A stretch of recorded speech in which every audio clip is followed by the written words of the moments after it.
Dobry wieczór wszystkim. Dzisiaj były wielkie plany na Borderlands, na 3-osobowy koop. Potem były wielkie plany, tutaj przy Borderlandsie zawiodły nas technikalia. Steam miał jakąś awarię.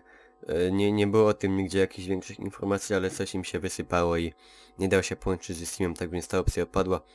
Potem miał być vlog o edukacji seksualnej, no ale koleżanki nie przyszły, tak więc też go nie było i mówię, no nie można tak też zostawić tego, nie można tego zostawić tak z niczym, trzeba by jakiś tutaj ważki temat poruszyć, a że nie możesz, Mikołaj, wiecznie z siebie robić idioty, trzeba poruszyć jakiś ważny temat i o czym ja będę mówił, nie mam pojęcia o czym będę mówił, bo ja nigdy do tego nikt z nas nigdy się nie przygotowuje do tego co robi, ani nie spisuję sobie jakichś tematów przed nakręcaniem gameplay, ani też ja sobie nie rozpisuję scenariusza przed zrytym beretem, ani sobie go nie układam nawet w głowie. To wszystko jest w 102% spontaniczne czynności, spontaniczne hasła. Tak więc mam też nadzieję, że wyjdzie mi coś w tym momencie. Albowiem z góry mówię, że wszyscy ludzie, którzy oczekują vloga w stylu ciężkostronniczych i innych, prawda, z takim tym dynamizmem, tymi cięciami, nie? I takie, wiecie, ja o tym zrobiłem kiedyś film. Taki ten polot, no ma taki warszawski taki polot i tego tu nie będzie. Nie będzie tu ani cięć, ani nie ma dobrej jakości, jak widzicie. Widzisz tam te piksele tam? Widzisz, tu jest piksel, o tu jest jeden. To jest, ja nagrywam telefonem i mikrofonem dźwięk, albowiem nic lepszego nie mam w tym momencie pod ręką, a jestem taki głupi.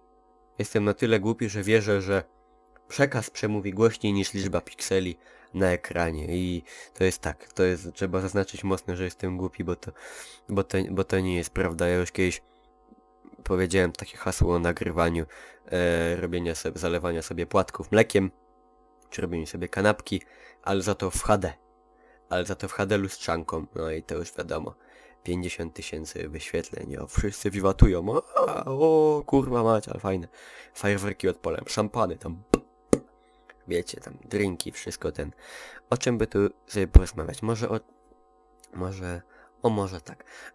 2 dni temu mój dziadek, kiedy jechał rowerem, znalazł telefon komórkowy na ulicy. Nie wiedzieliśmy, jakim cudem on się tam znalazł przecież. Skąd tam telefon? Co, ktoś przez okno rozmawiał przez telefon? Nie, chyba nie. No i przywiózł go do domu i tam mówił, o, telefon komórkowy na sobie. Mówię, ja, pokaż jaki, może jakiś fajny, to ja chętnie mój wymienię.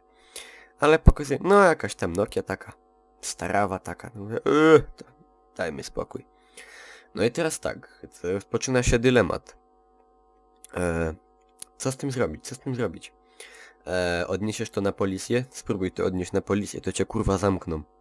To zrobią z ciebie gwałciciela, pedofila jednocześnie. I to nie jest to, że ja sobie wymyślam, ja miałem do czynienia z policją, bo zostałem kiedyś okradziony i wiem jak to działa. I wiem jak z poszkodowanego można w ułamku sekundy zrobić przestępcę, który się znajduje w sytuacji 100 razy gorszej niż ci, którzy de facto kogoś okradli, czy tam wyrządzili mu inną krzywdę, tak więc policja to ja bym się mocno zastanawiał przed skorzystaniem z usług tych panów. W ogóle bardzo często wyglądają na takich, prawda, kiedy tam przychodzimy złożyć to zgłoszenie, zawiadomienie, to oni są strasznie niezadowoleni z tego powodu, że on tam sobie siedzi w tej dyżurce, prawda, od 7 godzin nam ktoś tam przyszedł i zmącił jego święty spokój. No nie, to jest...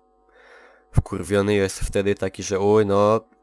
Lepiej się było jednak dać pobić, nie? Czy tam zabić, no to jest dla niego wielki ból, tak więc. Co z tym zrobić? Na policję tego nie oddamy, bo nas zamkną. No to przychodzi oczywiście najlepszy pomysł, wypieprzmy to. Nie wiem, wywalmy go, połóżmy go gdzieś, wywalmy go do śmietnika, dajmy go na ulicę, tam gdzieś, nie wiem, cokolwiek. Tylko żeby się go pozbyć. No nie będziemy z niego korzystać, bo nikomu to nie jest potrzebne. Każdy tutaj telefon, prawda, ma. Tak więc co zrobić? No to wpadłem na taki wielce szlachetny pomysł, że może trzeba by było na przykład poszukać numer telefonu, zadzwonić do kogoś i się spytać, czy ktoś ze znajomych nie zgubił telefonu. Oczywiście wszyscy połamywali ręce. Nie, co? Ja nie będę dzwonił do obcych ludzi, nie będę mówił przecież, że telefon zaraz ze mnie złodzieja zrobią. Ja mówię, no jak zrobią złodzieja z ciebie, bo co, bo telefon znalazłeś na ziemi, no. To tak chyba bez przesady, ale tak to chyba nie działa. Jakaś reszka przyzwoitości w ludziach powinna zostać. No i tam znalazłem numer telefonu, tam pierwszy z brzegu 13 było nieodebranych połączeń. Mówię od razu, to będzie pewnie ktoś, kto dzwonił, próbował się dodzwonić na ten telefon. Pewnie go szukał, czy coś takiego. No i tam, prawda, zadzwoniliśmy, tam zaraz ktoś tam ze znajomych nie zgubił telefonu. O tak, oczywiście. Zaraz ten człowiek tam stał obok, w sumie on rzucił się do telefonu, że tak, że dziękuję, prawda, za uczciwość, za wszystko. Na następny dzień zwolnił się z pracy specjalnie rano, przyjechał po ten telefon, tam, prawda, chciał tam, nie, czy dawać jakieś pieniądze, czy coś tam. Mówię, nie, no gdzie przecież to jest to nie o to w tym chodzi, ale i to można skonfrontować z taką sytuacją, kiedy na przykład przed Tesco gościu sobie położył, przed Tesco gościu odjeżdżał, taki dziany facet i położył sobie saszetkę na aucie i odjechał i ona spadła i tam mój dziadek przejeżdżał, on ma szczęście do takich akcji i on ją podniósł i za tym chłopem leci i krzyczy, panie, to wypadło panu.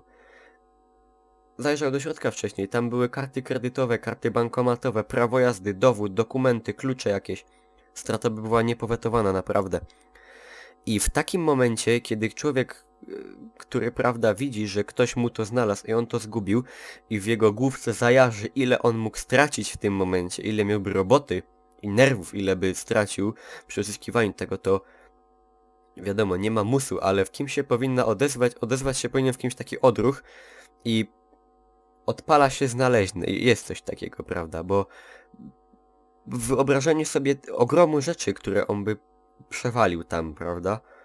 To jest taki odruch. A on tam, o dziękuję panu, dziękuję. Ani pocałuj mnie w dupę i pojechał. I to nie jest znowu tak, że się powinno wymagać od kogoś pieniędzy, no ale to jest...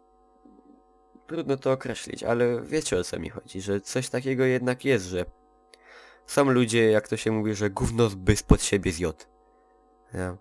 Jest coś takiego i to powinno, i tu mi się nasunęło coś takiego właśnie, że przy tym momencie, gdzie wywalmy ten telefon na śmietnik, nie? I mi się tak nasunęło, jaka by była znieczulica, jaka by była degrengolada, jakby każdy, kto znajdzie cokolwiek, telefon, dokumenty, wypieprzył to, gdzieś wyrzucił. Jaka w ogóle byłaby nieczułość i w ludziach obojętność. To jest tragedia. I to jest tragedia, co się rodzi w ludzkich głowach w takich momentach. To jest też zasługa zapewne naszego wymiaru niesprawiedliwości, który to sprzyja takim, bo ludzie po prostu nie chcą problemów. Nikt nie chce problemów. Nikt nie chce się pieprzyć z policją, która nam będzie robiła problemy. Potem nikt się nie chce ciągać po sądach, bo ktoś wymyśli, że go okradliśmy. Nikt nie chce problemów. I z tą myślą, że nikt nie chce problemów, was, kochani widzowie, albo jeszcze nie widzowie, zostawiam was na tę noc. Życzę wam dobrej nocy, życzę wam dobrej końcówki. Mamy wtorek, Mikołaj. Dobrej reszty tygodnia wam życzę. Owocnej w pracy, w szkole. Jutro myślę, że uda się już bez problemu wrzucić Borderlandsa 2. Nie chcę nic obiecywać, teraz postaram się zamiast obiecywać, mówić, że coś będzie, to że postaram się albo zrobię wszystko. Bo kwestie techniczne nie zawsze sprzyjają, a na często nie sprzyjają, tak więc... Dobrej nocy.